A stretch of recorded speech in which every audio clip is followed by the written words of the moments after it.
Let them eat cake. That's such nonsense. I would never say that.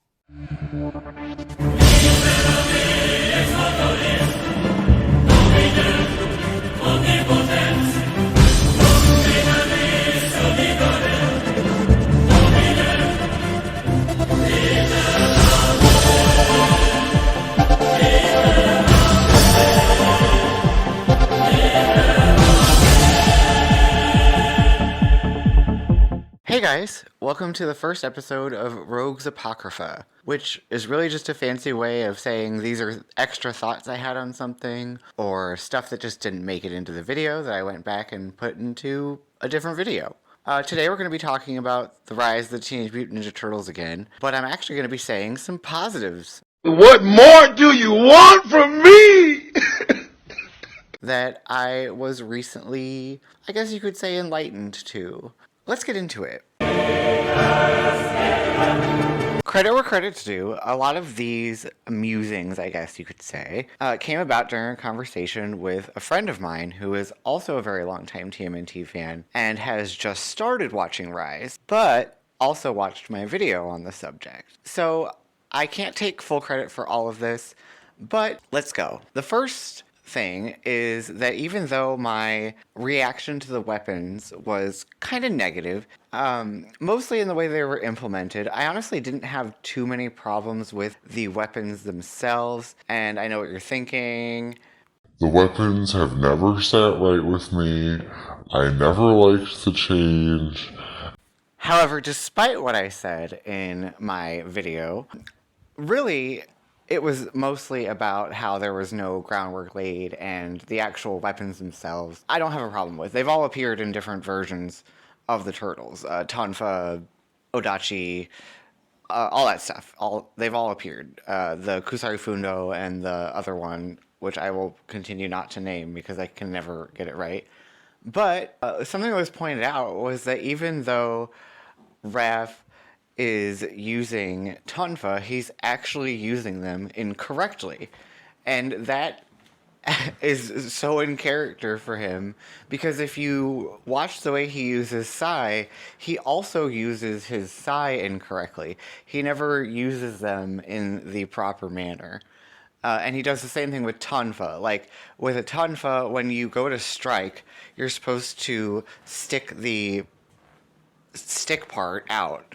And when you go to defend, you're supposed to keep the stick part on your arm like an arm guard. However, Rav, when he goes to strike with the Tonfa, doesn't turn it out.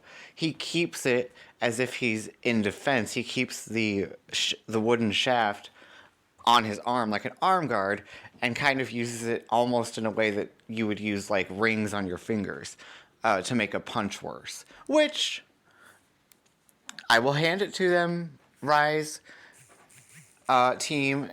Good on you for that. Good on you for that one. You got me there. Another one they got me on that my friend pointed out and that I agree with is that even though, yes, the Kusari Fundo does operate like a yo-yo, a big part of nunchucks is precision, obviously. That's kind of what makes them so difficult to use. But the way that the Kusari Fundo operates in Rise also requires a similar kind of precision. And okay, that's two for two on the weapons. And I am, if nothing else, able to gracefully concede that I was just straight up wrong about that. And yeah, I actually it's moving on. This one is less of a, like, my mind was changed thing and more of a, I didn't look at it like this, but I still have some shaky reservations about it.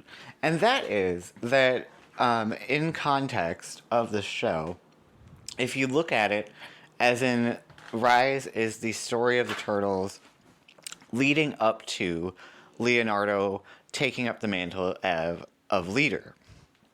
And that's why Leo, in particular, is so very different in this version than he usually is. Like, he's going to grow and mature into the Leonardo that we know.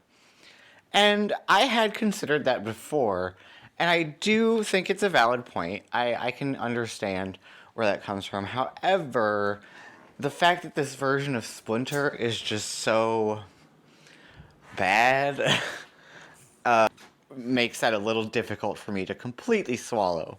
However, if I just ignore Splinter and think of the version of Leo from Rise as a Leo who not yet has the burden of leadership and the mantle upon him, okay, you know what? I can deal with that. I can live with it. It makes sense. Especially when you consider, like, there is canonically, like, a multiverse, and all these, it just really does allow for things like this to happen. One Leo might not be exactly the same as another, but having seen the movie, I will say that Leo, describing what happened with Leo in that movie as him taking up the mantle of leader is kind of anticlimactic, because the actual, like, moment itself, okay, so, like, not the plot development, but, like, the actual moment of Leo becoming the leader at the end of the movie, or spoilers, I guess, but at the end of the movie, I mean, I still have my issues with the show, obviously. I still have my issues a lot with the tone and just the vibe in general, I suppose. But I can live with that as an explanation for Leo being the way he is. I do think that even though I now have that in the back of my head, I do still think this is just the artistic direction of the show. But I mean, I don't have to like everything. I still don't, even though, like, I get it. The show is supposed to be more lighthearted. It's not the 2003 series. It's not the 2012 series. And I knew that going in. And there's nothing wrong with, like, a more lighthearted take. I think at the time, like, and even, I think a lot of my issues with the show come from the way I approached it. And I'm not too prideful to admit that. But I do still think I had a lot of valid criticism, especially when it came to the way the characters were treated, especially with the way Splinter was dealt with.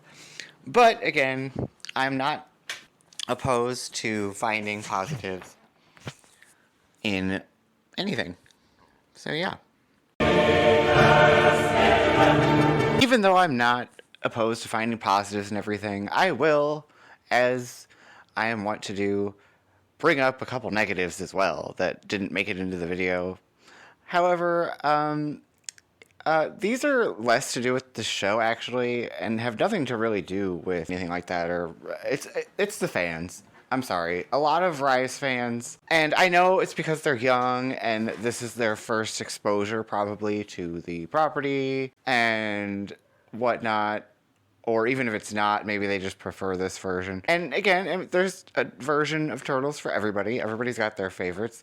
There are people who don't like the 1987 cartoon because it's not the comics. There are people who don't like the comics, whether that be the Mirage run, the original run, be the IDW ones that are currently going on, or what have you. There are people who don't like the comics, who think that they're too dark and too edgy and all that. And there are people who don't like the shows. There are some people who really like the 2003 series that didn't like the 2012 series. There are people who really like the 2012 series who don't like the 2003 series.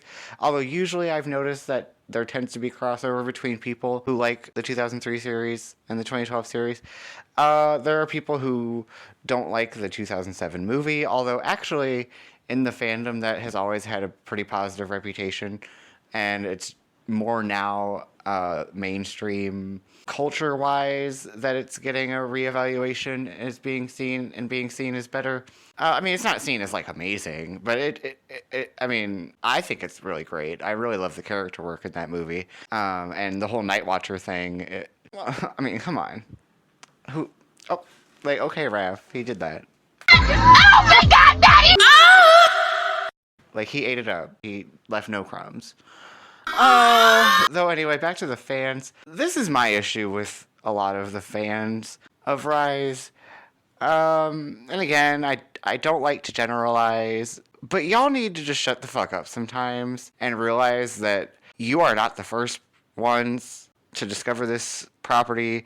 Rise is not the first incarnation. You are nowhere near first to do anything when it comes to this fandom, and neither am I. I can admit that as well. I came in earlier than most Rise fans, back in the 2003 days. And the first thing I ever watched Ninja Turtle-wise was the 1990 movie. But, I mean, even I'm not the first. My generation of fans, we're not the first to do anything either in this fandom. And I feel like there used to be more of a, not respect for elder fans. I'm not saying, like, you have to, like, worship the ground that we walk on or anything. But, like, you know, just this, like, tone of dismissal with a lot of Rise fans, and they want to act like every other version sucks or like is just not as good as this one, and like let's not get crazy is all I'm saying. Don't get crazy. You can have your favorites. We all got our favorites, but don't be out here acting crazy. I can point to this one conversation I had with a fan of Rise who they made it known this isn't the first version they're familiar with. And they made just a completely unintelligent, just an unintelligent point. They said that Rise was the first series to introduce the concept of Wrath not liking bugs or having like a phobia of bugs or a disgust of bugs.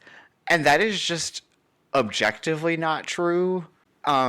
He's had in every version, like every one of them, Raphael has not liked bugs.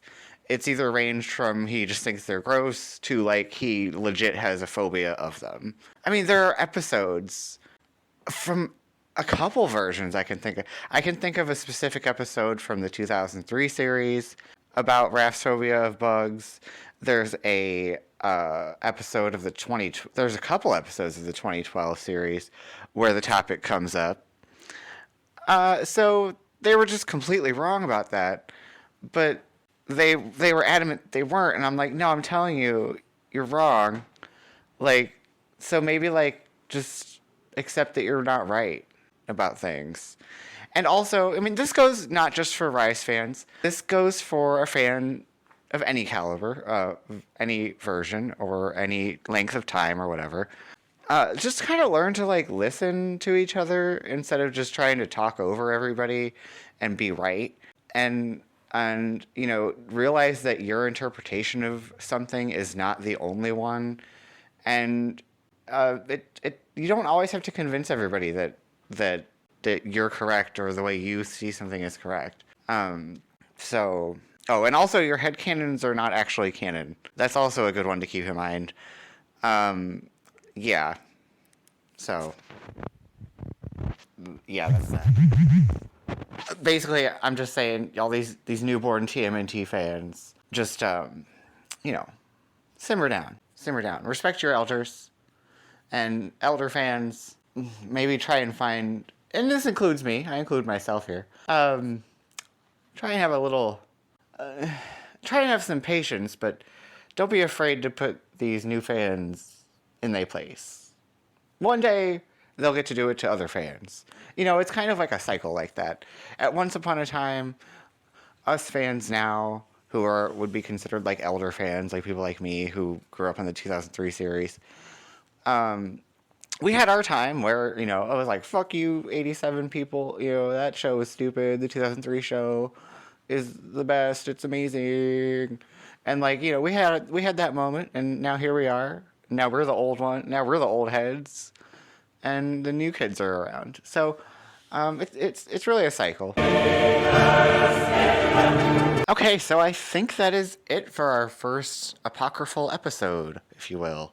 Stay tuned for more videos. Like I said, I'm working on a 2003 deep dive about how I came to be a fan and what the fandom was like at the time and the vibe and all that. I'm also working on a video over the 2012 series, and I have some other things that are not Ninja Turtle related, although those two videos came about because I realized that the majority of content on my channel about TMNT, which I love so much, is angry and not very fun.